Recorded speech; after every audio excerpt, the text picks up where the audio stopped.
Estados Unidos retiraram cerca de 16 mil pessoas do Afeganistão em 24 horas. Estudo de Israel mostra que terceira dose de vacina contra a Covid oferece até 6 vezes mais proteção. Área destruída pelo fogo no Pantanal em 2021 se aproxima do recorde do ano passado. Incêndio destrói mais de 60% da vegetação em Parque de São Paulo. Preço do petróleo dispara por causa da demanda chinesa. País tem aumento no número de beneficiários de planos de saúde. Japão vive onda de casos de Covid. Jogos Paralímpicos no país começam amanhã. Bairro italiano de São Paulo comemora aniversário com a maior pizza do Brasil. Agora no Jornal das 22.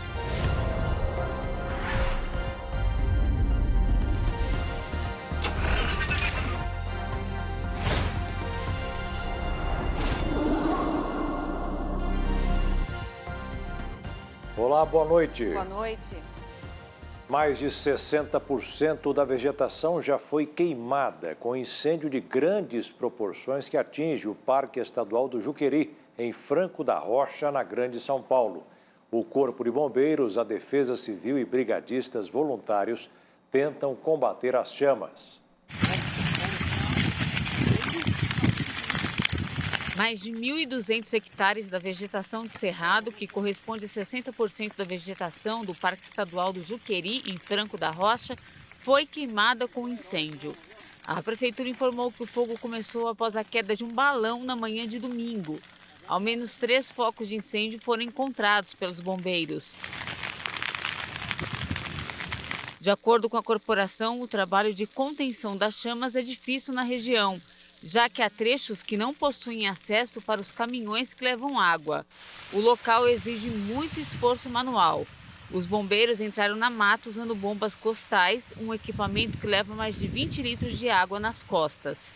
Com o tempo seco, o fogo se alastra muito rápido e caminha na direção do vento. O Centro de Gerenciamento de Emergências da Prefeitura de São Paulo informou que as cinzas do incêndio no Parque Estadual foram transportadas para a capital paulista. Moradores de diversas regiões relataram uma chuva de fuligem invadindo as casas. 6 baloeiros foram presos em Franco da Rocha pela Guarda Municipal. Eles foram localizados após uma denúncia anônima. Os suspeitos pagaram a fiança de R$ 3.000 cada e foram liberados.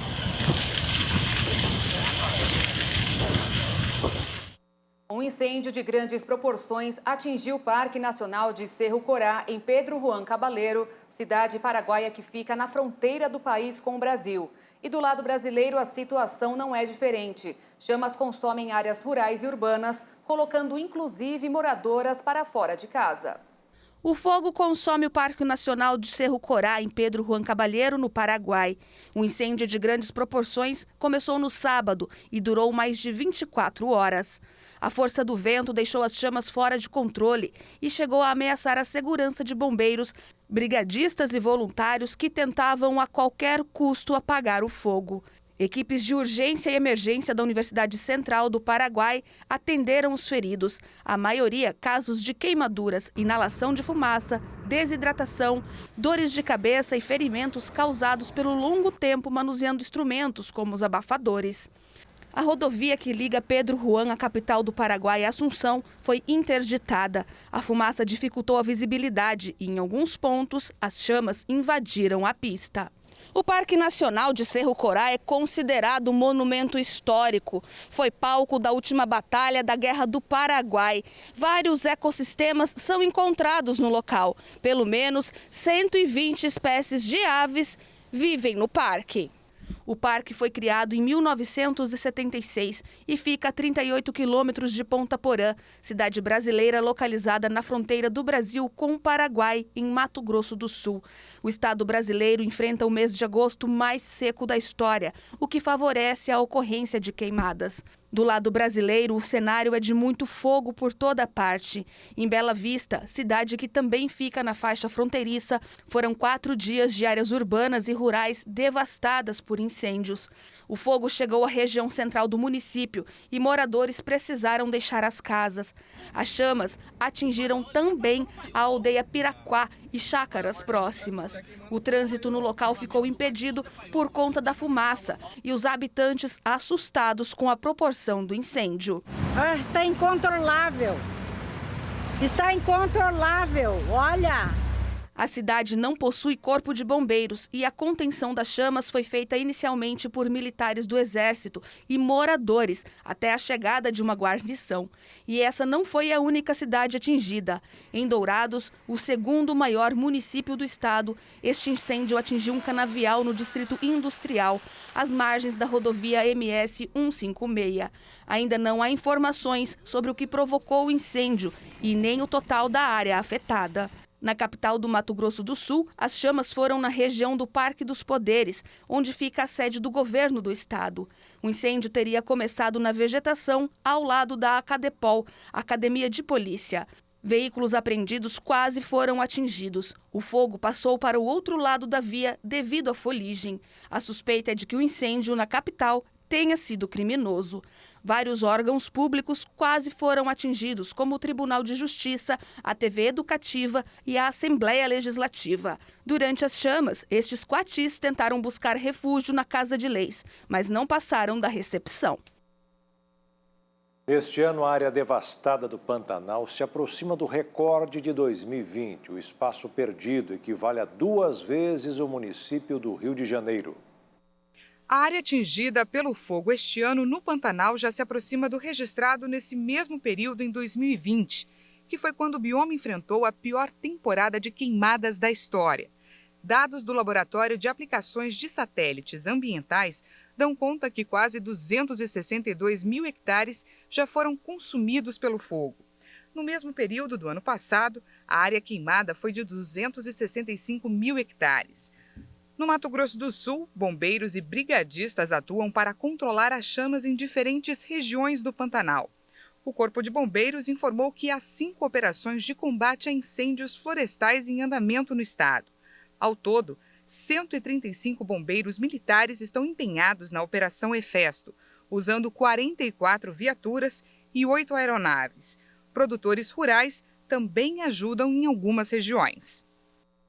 Entre 1º de janeiro e 18 de agosto de 2021, os focos de incêndios florestais no Distrito Federal cresceram 22% em comparação ao mesmo período do ano passado. Porém, a área queimada foi a metade da registrada dos mesmos meses de 2020, de acordo com o monitoramento do INPE, o Instituto Nacional de Pesquisas Espaciais. Mudando de assunto, vamos agora saber como está a vacinação no Brasil contra a Covid até hoje. 168.551.085 doses já foram aplicadas, segundo o Ministério da Saúde, com informações das Secretarias de Saúde dos Estados e do Distrito Federal. Mais de 123 milhões de pessoas receberam a primeira dose, o que equivale a 58% da população. 55.200.000 pessoas já estão totalmente imunizadas. Com a entrega de mais de 1.100.000 doses, a Pfizer finalizou o cronograma de entrega de 17 milhões de vacinas contra a Covid ao Brasil. A carga desembarcou no aeroporto de Viracopos, em Campinas. A farmacêutica americana Pfizer encerrou o cronograma de entrega de 17 milhões de doses de vacinas contra a Covid-19 ao Brasil, com as 2 últimas remessas entregues neste domingo. Até agora, a empresa já enviou 52 lotes com quase 48 milhões de doses, de um total de 200 milhões da vacina Pfizer-BioNTech contratados pelo governo federal. A farmacêutica diz que vai cumprir o cronograma de entrega total até o final de 2021. Pelo primeiro contrato, está prevista a entrega de mais 52 milhões de doses, do total de 100 milhões de vacinas, entre o final de agosto e setembro. Já o segundo contrato prevê a entrega de outras 100 milhões de doses entre outubro e dezembro. Damos sequência com o ranking de imunização no mundo. Já são mais de 4 bilhões e 950 milhões de vacinas anti-Covid aplicadas até o momento, segundo a Universidade de Oxford. O país líder com mais doses aplicadas é a China, com 1 bilhão 950 milhões. Na vice-liderança, a Índia aplicou 580 milhões de doses. Os Estados Unidos, em terceiro lugar, registram 362 milhões de aplicações. O Brasil, na quarta posição, tem 176 milhões e 600 mil doses aplicadas. E o Japão é o quinto país que mais aplica vacinas anti-Covid, com 118 milhões.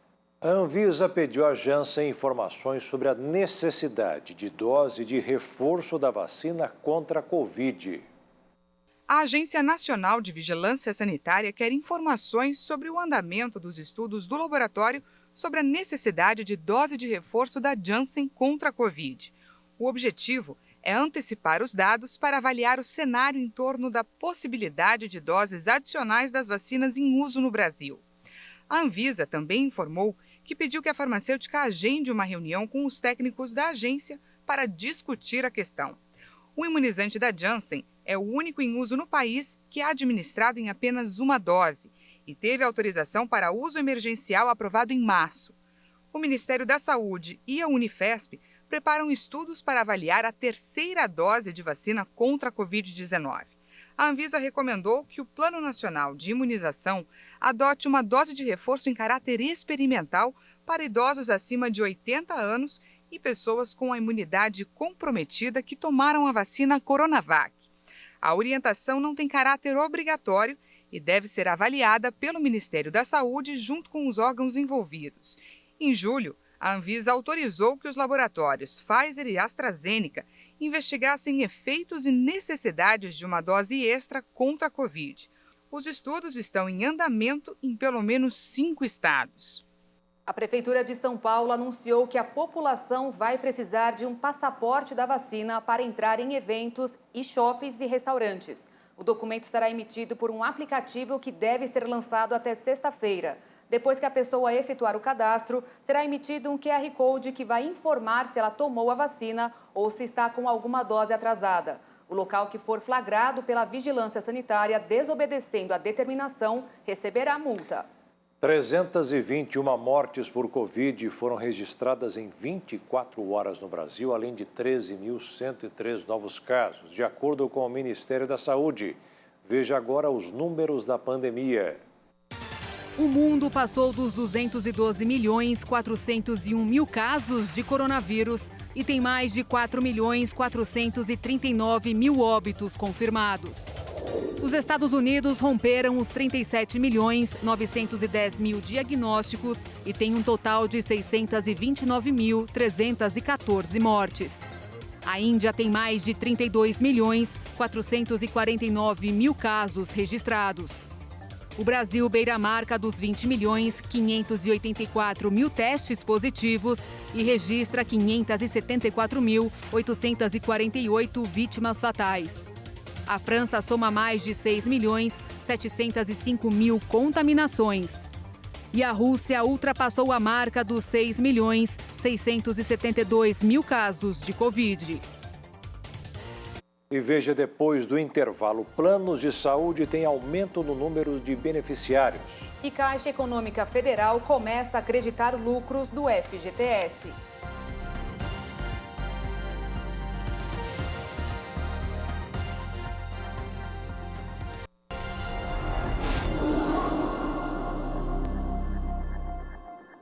A única ligação entre o Amazonas e outras regiões do país, a rodovia BR-319, está interditada.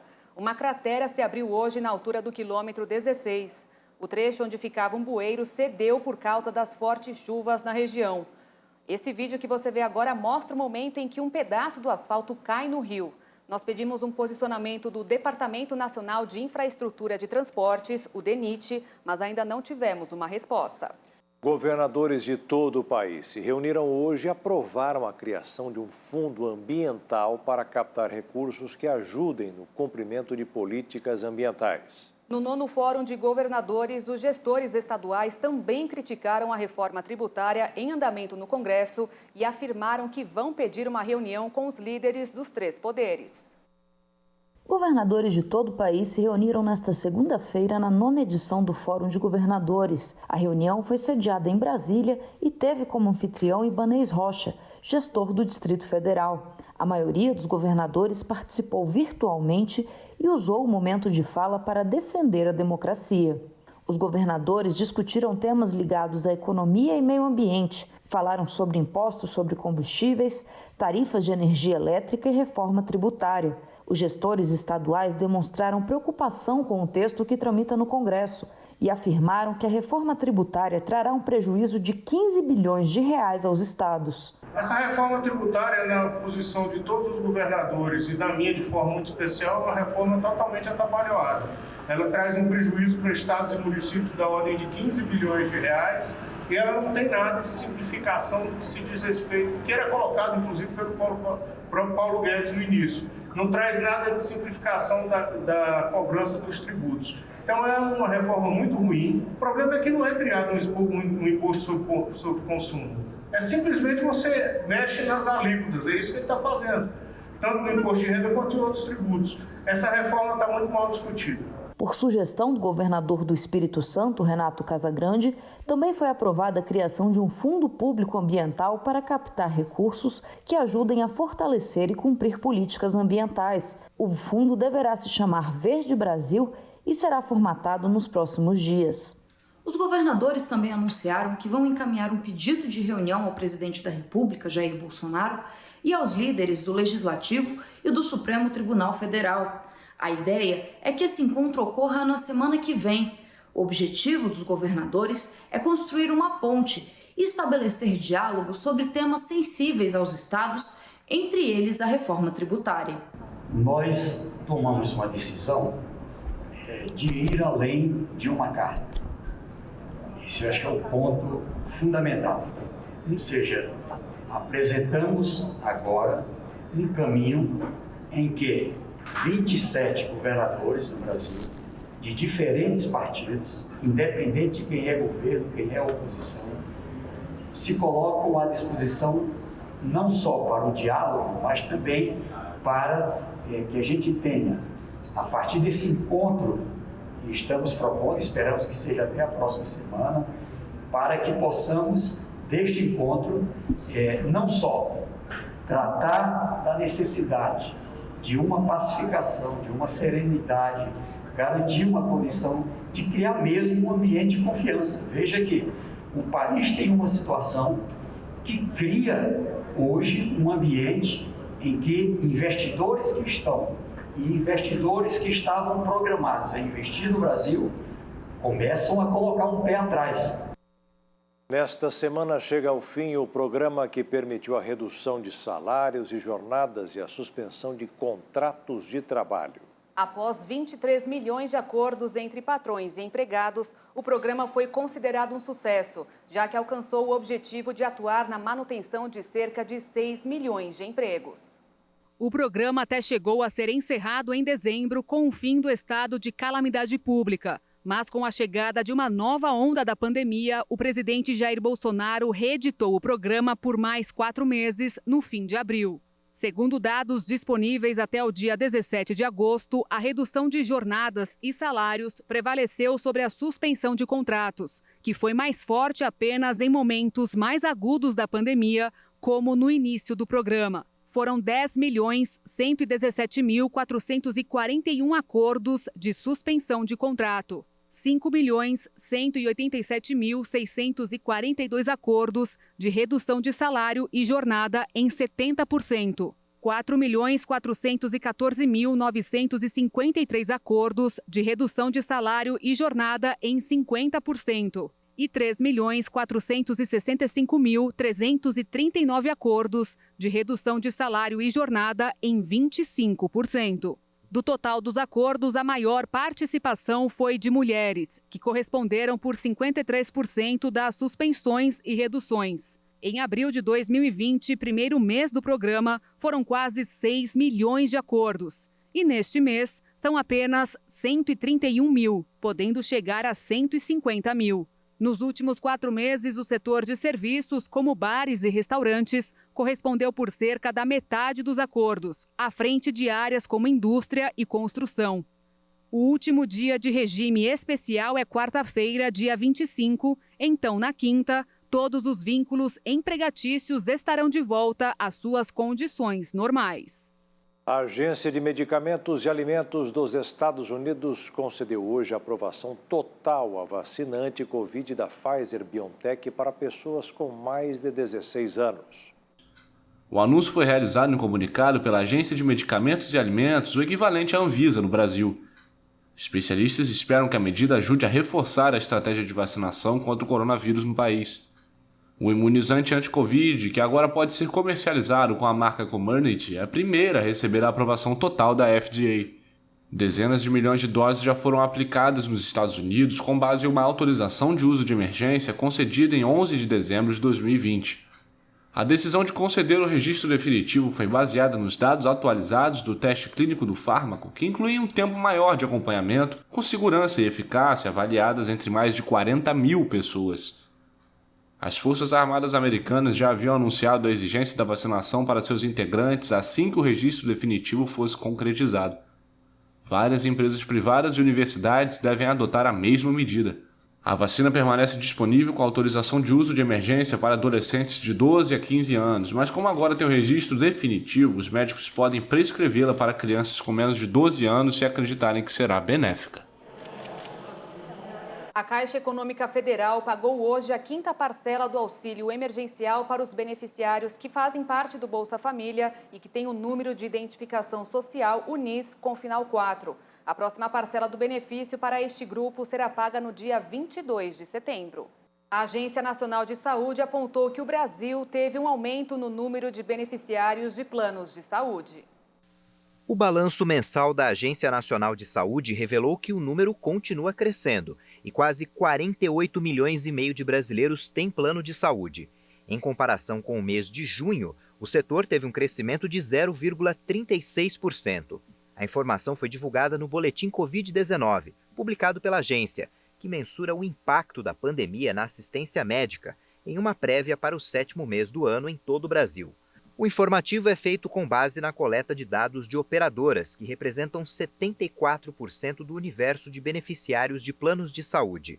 O documento aponta também para uma redução de leitos destinados exclusivamente para atendimento à Covid-19 nos hospitais. A queda coincide com o avanço da campanha de vacinação no país. E uma pesquisa desenvolvida nos Estados Unidos concluiu que as capacidades do cérebro de absorver novas informações e se concentrar melhora à medida que envelhecemos. De acordo com reportagem do jornal The Times do Reino Unido, os cientistas afirmaram que esses aspectos da cognição podem ajudar na tomada de decisões e no autocontrole, além de contribuir para a navegação, matemática, linguagem e leitura. A pesquisa contou com 702 participantes com idades entre 58 e 98 anos que fizeram o teste da rede de atenção. Segundo os pesquisadores, o teste foi usado para estudar 3 aspectos básicos do desempenho do cérebro: estado de alerta, orientação e rede executiva. No teste de alerta por envolver agilidade, quanto mais velhos eram os participantes, mais lentos eles se saíam. Isso indicou que esta dimensão da cognição se deterioraria com a idade. Já no teste de orientação, os participantes mais velhos usavam a indicação para determinar qual seria a direção da seta, mostrando que essa habilidade melhora com a idade. Para a rede executiva, a seta era cercada por outros símbolos. Os participantes mais velhos também tiveram bom desempenho, sugerindo que seus cérebros são melhores em suprimir distrações. Os pesquisadores acreditam que o estudo é o primeiro a mostrar que as funções cerebrais básicas podem melhorar à medida que as pessoas envelhecem. Eles suspeitam que as habilidades de orientação e rede executiva podem ser aprimoradas com o tempo. Daqui a pouco você vai ver. Estados Unidos retiram quase 16 mil pessoas do Afeganistão em um único dia. E ainda, estudo em Israel aponta para a eficácia de terceira dose de vacina.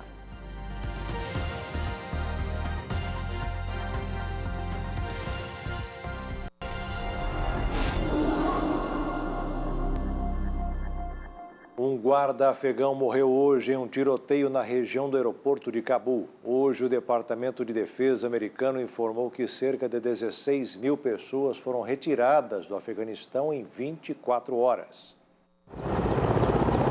Os Estados Unidos correm contra o tempo para retirar o máximo de pessoas do Afeganistão até o prazo final combinado de 31 de agosto. Nesta manhã, nas últimas 24 horas, 25 aviões C-17, 3 aeronaves C-130 e uma combinação de 61 voos comerciais fretados, junto com outros voos militares, partiram de Cabul.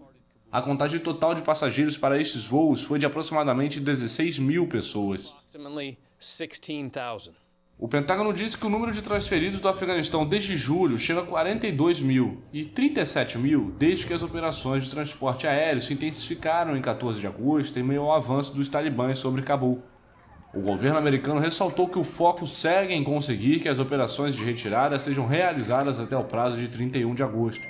Mas funcionários alemães, britânicos e franceses afirmaram nesta segunda-feira que as evacuações que eles realizam poderiam continuar depois dessa data e manifestaram o desejo de que a força dos Estados Unidos permaneça no local para ajudar o transporte aéreo internacional. O índice de comércio de mercadorias, calculado pela Organização Mundial do Comércio, bateu recorde em julho, 110 pontos, alta de 20 pontos em um ano. A OMC interpreta esse bom resultado como indicador da retomada do setor após o impacto da pandemia na economia mundial. A alta foi registrada em todos os setores, com destaque para o frete aéreo e em navios. O crescimento só não foi maior porque o mundo inteiro enfrenta a escassez de chips semicondutores. Os preços do petróleo dispararam hoje. Um dos motivos foi a procura do produto pela China. O preço do barril de petróleo Brent teve alta de mais de 5% nesta segunda-feira graças ao otimismo com a demanda da China. Pela primeira vez em um mês, o gigante asiático não registrou casos locais de contágio de Covid-19. O receio de uma desaceleração da economia em meio ao avanço da variante Delta do coronavírus levou a fortes quedas do barril na semana passada. Depois de enfrentar há semanas um novo foco da pandemia, a China informou nesta segunda-feira que não registrou nenhum caso de contágio local de Covid-19. Isso não acontecia desde 16 de julho e traz esperança de uma melhora na situação de saúde. Segundo analistas, é um bom sinal para a demanda de petróleo, já que a China é o segundo maior consumidor mundial da commodity, depois dos Estados Unidos. Confinamentos e outras restrições à mobilidade de bens e pessoas por causa da pandemia são muito prejudiciais para o consumo e para o preço do barril de petróleo. Nesta segunda-feira, o dólar fechou estável no mercado financeiro, com o mesmo valor de sexta-feira de R$ 5,38 para a venda, com um real incapaz de se beneficiar do ambiente externo mais positivo. E veja a seguir, o Japão registra alta em novos casos de Covid. E o aniversário de um dos bairros mais italianos do Brasil.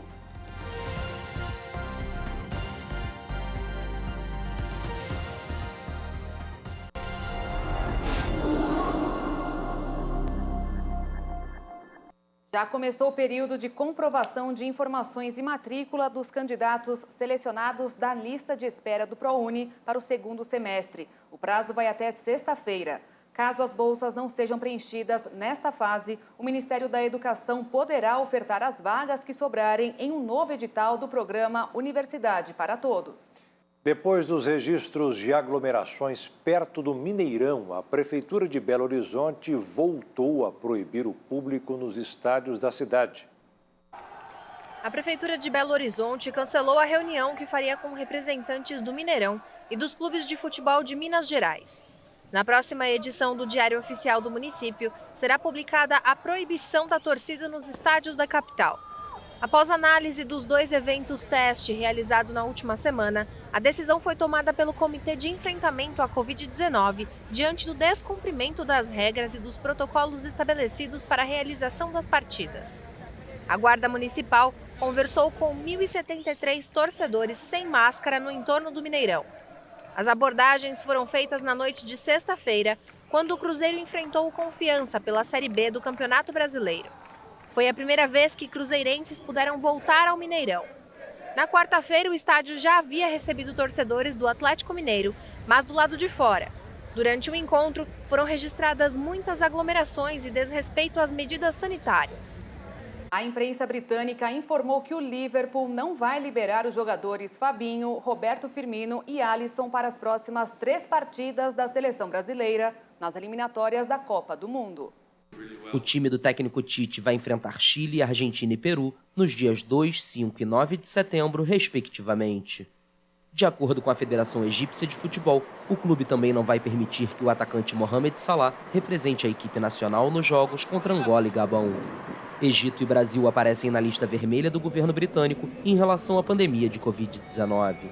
A decisão do Liverpool estaria relacionada ao fato de que todo jogador que viaja para os 2 países deve necessariamente permanecer isolado durante 10 dias após retornar. Atletas olímpicos brasileiros foram homenageados hoje pelo Senado. De Brasília, Jaqueline Fonseca.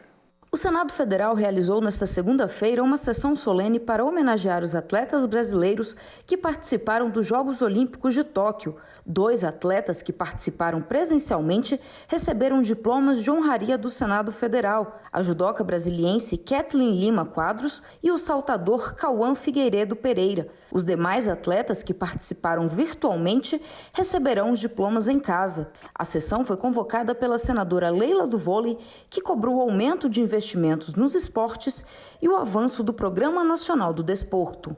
E às vésperas dos Jogos Paralímpicos, o Japão bateu recorde de contaminações por Covid pelo 12º dia consecutivo. O país registrou uma média de 22.400 novos casos por dia na última semana, com um recorde diário de mais de 25 mil casos provocados pela variante Delta. Com o avanço do vírus, o governo japonês solicitou mais leitos para os hospitais de Tóquio, epicentro da doença no país. Essa foi a primeira vez que o governo emitiu tal apelo com base na Lei de Controle de Doenças Infecciosas. Como tentativa de controlar o vírus, as autoridades ampliaram o estado de emergência no país para a capital e mais 6 regiões. A previsão inicial era encerrar o estado de emergência no dia 31 deste mês, mas devido aos seguidos recordes de infectados, o governo decidiu estender o prazo até o dia 12 de setembro. A situação do país preocupa as autoridades do Comitê Paralímpico Internacional, uma vez que os Jogos começam nesta terça-feira e vão até o dia 5 de setembro. Como nas Olimpíadas, a competição não contará com a presença de público e serão impostas rígidas medidas sanitárias para evitar a contaminação dos atletas. Amanhã começam as Paralimpíadas e hoje foi a vez dos atletas da Irlanda e de Luxemburgo chegarem ao aeroporto de Tóquio, no Japão. Competidores, técnicos e membros de equipes foram recebidos por funcionários e voluntários no desembarque. Essas foram as últimas delegações a chegar para os Jogos. Já o grupo de atletas brasileiros está em Tóquio há 2 semanas e se prepara para o início da competição. O país será representado por 256 atletas que tentarão bater o recorde de 72 medalhas conquistadas nos Jogos do Rio em 2016. A maior pizza do Brasil, com mais de 20 metros de comprimento e 110 quilos de peso, foi montada neste domingo na Moca, em São Paulo. Um recorde e um presente aos moradores de um tradicional bairro de origem italiana, que este mês está comemorando 465 anos. Um aniversário de muito trabalho para alguns e comilança para outros. Logo cedo eles estavam lá, com a mão na massa, e também no tomate, no queijo. Mais de 20 pessoas mobilizadas em torno de um objetivo: fazer a maior pizza do Brasil. E a cada 5 minutos saía uma nova fornada. Um ritmo intenso até para quem já está acostumado, como Milton, que trabalha como pizzaiolo há 30 anos. Tem que ter muito preparo físico para aguentar essa jornada de hoje? Não tanto preparo físico, porque nós já estamos acostumados no dia a dia. E a massa já está descansada, então ela fica mais tranquila para a gente trabalhar com ela. Mas uma pizza desse tamanho, 20 metros, é um trabalho mais intenso que o normal, né? Com certeza é mais intenso, porque a massa é aberta tamanho mais comprido, a bola de massa também é um pouco maior, então realmente é um trabalho mais trabalhoso, bem mais trabalhoso que no dia a dia. Mas vale esse esforço todo para depois ver o resultado final, a maior pizza do Brasil? Eu acho que é bem importante e vale sim, porque nós nunca fizemos isso na nossa vida aqui de pizzaiolo, do tempo que nós temos. Então acho que é bem importante e vale muito a pena sim, não tenho dúvida. Na lista de ingredientes estavam 38 quilos de farinha, 43 quilos de mussarela e 25 quilos de tomate para o molho. A ideia de fazer a maior pizza do Brasil foi do Leandro, que é dono dessa pizzaria na Moca. Ele aproveitou o aniversário do bairro para unir outros comerciantes e realizar esse projeto ousado. O desafio é uma das coisas que eu adoro. Ele é trabalhoso, ele é difícil, você precisa estudar muito o que vai fazer, você tem que fazer algo sempre diferente, sempre algo que vai superar alguém que já fez. E nas pesquisas, no olhar, em procurar ver tudo, a pizza, ninguém tinha realizado esse tamanho de pizza. Então, é daí onde você cria coragem e fala, vamos fazer. Aí você começa a convidar os amigos, convidar a família, vou fazer, legal, você tem apoio de todos os lados, né? Muito mais da tua família. Então, quando te apoia, e aí a gente ganha força, ganha energia, ganha tudo e vai para cima e realiza o projeto. E para registrar o feito, um fiscal do Ranking Brasil, que é o livro dos recordes brasileiro, esteve no local e acompanhou o trabalho. Tudo foi medido e pesado rigorosamente. É importante porque para ter uma superação do recorde, a gente tem que saber precisamente quais são os ingredientes que foram utilizados, a quantidade. E nós precisamos de 3 medidas. Precisamos do peso total dela pronta, que é diferente do antes de prontar. Precisamos dela a largura e o comprimento, né? Inclusive até a altura. Então, para que a gente possa chegar num quantitativo do recorde, para que alguém superar, tem que ser no mínimo as mesmas especificações. Tudo pronto. A pizza é posta em uma mesa enorme. Chegou a hora de fazer a medição oficial. Com uma trena, o fiscal faz a checagem e confirma o tamanho. Agora é oficial, a pizza da Moca é a maior do Brasil. E como foi dito, são 20 metros mais 24 centímetros de comprimento. Outros 46 centímetros de largura e 1 centímetro de altura, além de 113 quilos. Tudo foi medido e pesado rigorosamente. E o desafio agora será comer tudo isso aqui. Mas para os moradores do bairro, essa vai ser a melhor parte do trabalho.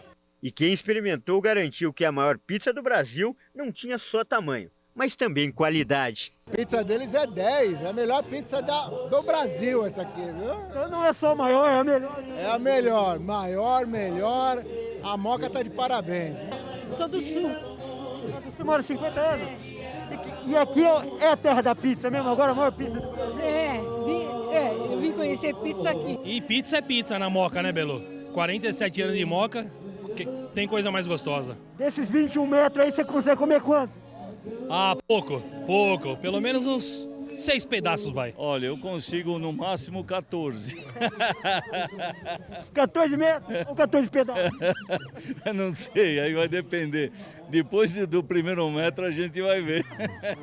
Mesmo assim, a maior pizza do Brasil parece que não satisfez a fome do Leandro. Depois de receber o certificado, ele revelou que já está pensando em bater o próprio recorde no ano que vem. Eu pretendo, se tiver alguém que queira fazer junto, vamos lá, mas eu pretendo realizar novamente o projeto e dar continuidade e assim não perder esse carinho que o povo tem aqui comigo e que eu tenho com esse povo todo da Moca. Então, é esperar para ver e para comer. E agora um momento de reflexão. Na live das 15 horas, o pastor Josias Cruz disse que a mansidão é apenas para quem é capaz de discutir todos os assuntos e enfrentar qualquer situação difícil sem perder a serenidade, assim como Jesus. O nosso problema é que a gente quer aprender com todos, de tudo, menos daquele que realmente quer nos ensinar a vencer. Quer nos ensinar a sair desse sufoco, dessa prisão, desse ataque do inferno. Estamos querendo outros professores que não o Senhor. Queremos aprender com a vida. Quantos falam a vida vai te ensinar? A vida me ensinou. Vai que a vida realmente tem algumas coisas para ensinar. Só que não tem melhor professor, não tem quem possa lhe ensinar melhor do que o Senhor. Aprenda de mim, que sou manso e humilde de coração, e encontrareis descanso para as vossas almas. Aprenda do Senhor. Isaías 50. Isaías 50, vou pegar aqui no meu celular, que eu não sei, o pessoal que eu tinha pedido para guardar minha Bíblia, não sei se guardou e eu não consegui achar. Mas aqui diz assim, preste atenção, Isaías capítulo 50, Isaías 50, rapidinho eu pego aqui, o versículo é o 4. No finalzinho do versículo 4 diz assim, ó. Eu vou ler o versículo todo, diz: o Senhor Jeová me deu uma língua erudita. Uma língua erudita é dos assuntos concernentes às coisas de Deus, para que eu saiba dizer a seu tempo uma boa palavra ao que está cansado. Ponto. Aí vem a parte que me interessa. Ele desperta-me todas as manhãs. Desperta-me o ouvido para que eu ouça como aqueles que aprendem. Olha que coisa bonita isso aqui. Ele desperta-me todas as manhãs, desperta-me o ouvido para que eu ouça como aqueles que aprendem, como alunos. Aprendei de mim. Aprenda do Senhor, aprenda da palavra de Deus. Como a senhora mandou para mim dizendo que desde que começou a participar da live, a vida dela mudou. Mas mudou por causa de quê? Por causa de mim? Não, do missionário Soares, não. Por causa do interesse dela em ouvir a palavra, em aprender a palavra, e hoje ela conhece a vontade de Deus para a vida dela. Aprenda de Deus, aprenda do Senhor, porque Ele é manso e humilde de coração. E sabe qual vai ser o resultado? Você vai encontrar descanso para a sua alma.